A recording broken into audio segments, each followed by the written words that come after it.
fin puedo disfrutar de mis vacaciones. Después de trabajar tan duro todo el año, ahora estoy acá, sentado, tranquilo, nadie me molesta. Y por fin puedo ver todas las películas que quiero, puedo hacer lo que se me da la gana.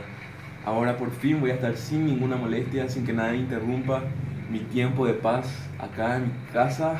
Por fin. A ver un poco. No, no, no. Me estaba molestando alguien, a ver un poco. Empleadito. Voy a atender un poco. Hola. George, sí. Ujú. No, no, sabes que ahí para. Te voy a decir una cosa. Yo dije varias veces, le dejé en claro a vos y a todos tus compañeros que mi número privado no se me llama. Y menos si estoy de vacaciones, ¿verdad? Bueno, y vos sabés que ninguna situación está justificada como para que me llames a mí. Vos tenés todas las herramientas para solucionar esto solo, ¿o no? ¿No tenés? Bueno, sabes que eso a mí no me interesa. Si es que ese era tu problema, vos me tenías que haber consultado antes. Ah, decís que es mi culpa entonces. No, sabes que George, esto tiene serias consecuencias. Yo dejé bien en claro que las personas que me molestan en mi número privado reciben sanciones.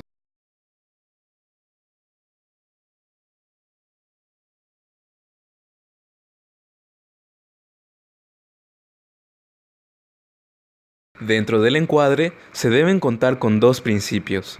Toda tarea debe ser emprendida y comprendida en función de la unidad y totalidad de la organización. El psicólogo debe considerar particularmente la diferencia entre psicología organizacional y el trabajo psicológico en una organización. El psicólogo deduce su tarea de su propio estudio diagnóstico, a diferencia del psicólogo que trabaja en una organización, pero en funciones que le son fijadas por los directivos de la misma o por un cuerpo profesional que no ha dejado lugar a que el psicólogo haya deducido su tarea de una evaluación propia y técnica de la organización. Es importante la dependencia económica del psicólogo organizacional, que debe estar fijada en términos tales que no comprometan su total dependencia profesional. Se aconseja fijar un honorario global para una primera tarea diagnóstica, que debe ser previamente delimitada en su duración y posteriormente fijar honorarios, así como las horas diarias o semanales a dedicar a la organización, al mismo tiempo que establecer el horario y días de trabajo, que luego han de respetarse rigurosamente. Los honorarios deben ser fijados en función del número de personas que han de intervenir en la tarea, teniendo en cuenta el tiempo que se dedica a la organización como estudio del material recogido o a la redacción de informes, etc. No es favorable la realización de estudios diagnósticos con el compromiso de no cobrar o de fijar honorarios posteriores. Ello conduce generalmente a una desvalorización de la función del psicólogo o lo coloca en una situación de tener que vender su asesoramiento. Esta actitud puede viciar totalmente el encuadre. Se hace necesario fijar la técnica del encuadre, es decir, el conjunto de operaciones y condiciones que conducen a establecer el encuadre y que constituyen también una parte del mismo. Para ello, el psicólogo debe asumir su rol, estableciendo relaciones explícitas y claras en todo lo que atañe su función profesional, realizando una tarea de esclarecimiento sobre el carácter de la tarea profesional, recabando la aceptación explícita del profesional y la tarea.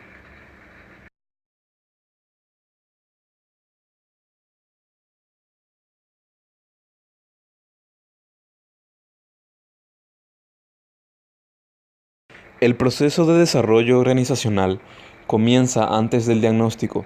Su punto de partida se produce en el momento en que el consultor es requerido por algún representante de la organización. La primera entrevista entre el consultor y su cliente tiene una importancia crucial, pues de su éxito dependerá, en gran medida, la satisfacción final de ambas partes con los resultados que puedan lograrse en el proceso de asesoría. La demanda inicial puede comenzar mediante una conversación informal o un llamado telefónico, pero se concreta a través de una entrevista inicial que puede culminar o no en la petición formal de un proyecto de trabajo. Es posible que consultor y cliente tengan marcos de referencia diferentes. Por lo tanto, es necesario que en la entrevista quede claro cuál es la demanda, qué es lo que el cliente espera del trabajo de consultoría. También debe establecerse con nitidez qué es lo que el consultor puede ofrecer. El consultor debe dar a conocer las ventajas y limitaciones de las posibles alternativas de intervención y, naturalmente, del diagnóstico. Este contacto inicial debe servir como una instancia de redefinición de la inquietud planteada por el cliente. Es necesario conocer la situación en que se encuentra la organización, identificando sus potencialidades, dificultades, fortalezas, debilidades y las áreas críticas que deberán ser enfrentadas en la búsqueda de solución. Surge la necesidad del diagnóstico organizacional como un elemento clave en la determinación del estado actual de la organización. Es necesario realizar un diagnóstico como el punto de partida que permitirá llevar a cabo una intervención efectiva.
La entrevista consiste en una conversación que el investigador sostiene con un miembro de la organización que se pretende diagnosticar.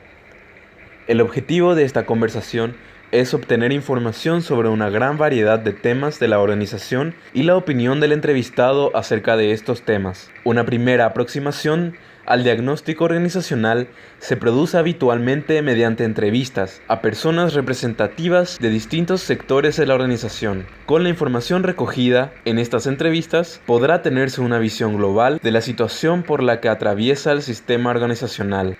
Una entrevista bien conducida puede aportar antecedentes de gran importancia para el diagnóstico y para orientar las fases sucesivas de este. Es por esta razón que debe prestarse mucha atención a las características de este instrumento. Una entrevista es una conversación. Los datos que puedan obtenerse por este método van a estar afectados por factores psicosociales del entrevistador. La relación que se establezca entre el entrevistador y el entrevistado va a ser de importancia decisiva en el decurso de la entrevista y en los resultados que se puedan esperar de esta. Como en todo instrumento de recolección de datos que busque obtener información de personas, es posible que no se seleccione para ser entrevistada a la persona más adecuada. En otras palabras, puede ocurrir, por ejemplo, que el individuo entrevistado no se encuentre capacitado o en la posición para dar información que se solicita. Bien puede suceder que el entrevistado no esté dispuesto a colaborar por diversas razones, tales como temores, resentimiento hacia la organización, etc. Preguntas no deben alterar el curso del pensamiento del entrevistado, sino solo ayudarlo a especificar lo insinuado. Se trata, en todos los casos, de ayudar al entrevistado a desarrollar su reflexión, y se puede continuar así hasta que se haya agotado el caudal de pensamiento en esa dirección, momento en el que es conveniente dirigir una pregunta en otro sentido. Es posible detectar que el tema ha alcanzado su punto de agotamiento, incluso aunque el entrevistado siga expresando opiniones, cuando éstas empiezan a tornarse repetitivas y la información que aportan redundante. El entrevistador debe indagar por alguna vertiente informativa que no se haya explorado y que haya surgido en la exposición del tema anteriormente tratado. El éxito de una entrevista se relaciona de manera muy estrecha con la habilidad del entrevistador para escuchar adecuadamente. Esta capacidad puede ser desarrollada si se presta atención a la motivación, interés, respeto, empatía, neutralidad, etc. La selección para escoger a los informantes debe ser hecha atendiendo a los criterios de representación de los principales grupos que pudieran ser estimados como relevantes por sus posiciones, su estructuración o por sus eventuales aportes a la organización. La entrevista debe ser semiestructurada y dirigirse a la reconstitución de la historia de la organización, sus principales momentos e hitos, recuerdo de personas notables que hayan quedado grabados en la memoria organizacional, etc. Otro tipo de temas a tratar en la entrevista se relaciona con preguntas directas acerca de valores, creencias y otras premisas del decidir organizacional que puedan estar presentes en la imagen actual de la organización.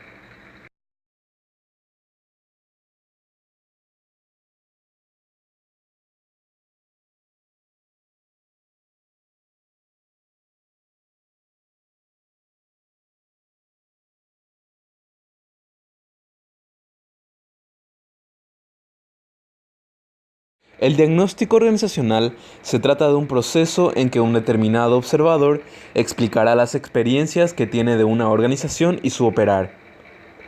Un observador hace uso de sus esquemas de distinción, que le permiten destacar algo con respecto a un trasfondo. Cada vez que se observa una organización, es posible destacar sus miembros, subgrupos, subsistemas, departamentos, o ver a la organización en relación con su entorno. El diagnóstico organizacional constituye una descripción, una explicación hecha por el observador del operar de una organización determinada. Esta explicación debe ser capaz de dar cuenta adecuadamente del operar de la organización, es decir, permitir que otro observador pueda ser testigo del funcionamiento organizacional descrito. Dado que la organización es un sistema autopoiético de decisiones, el diagnóstico debe ser un autodiagnóstico e involucrar las instancias de decisión del sistema organizacional. Hemos visto que en toda observación hay un punto ciego, es decir, solo el observador de la observación de otro observador puede ver lo que este último no puede ver. El autodiagnóstico organizacional debe ser complementado con una observación externa, realizada por un observador proveniente del exterior de la organización. Para que el diagnóstico organizacional llegue a formar parte del proceso autorreflexivo del sistema organizacional, es necesario que el diagnóstico sea un proceso coevaluativo, en que participen tanto evaluadores externos como internos a la organización.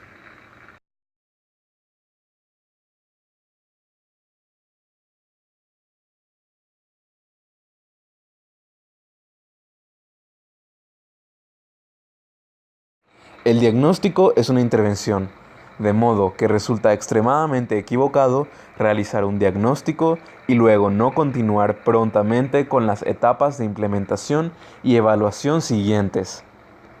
Un diagnóstico bien hecho puede ser una herramienta de gran utilidad en manos de las personas que toman las decisiones en la organización, que podrán, ahora, orientar su toma de decisiones con conocimiento de las fortalezas y debilidades del sistema organizacional. así como de las posibles dificultades que deben ser enfrentadas en la búsqueda de implementación de los cambios y transformaciones deseadas.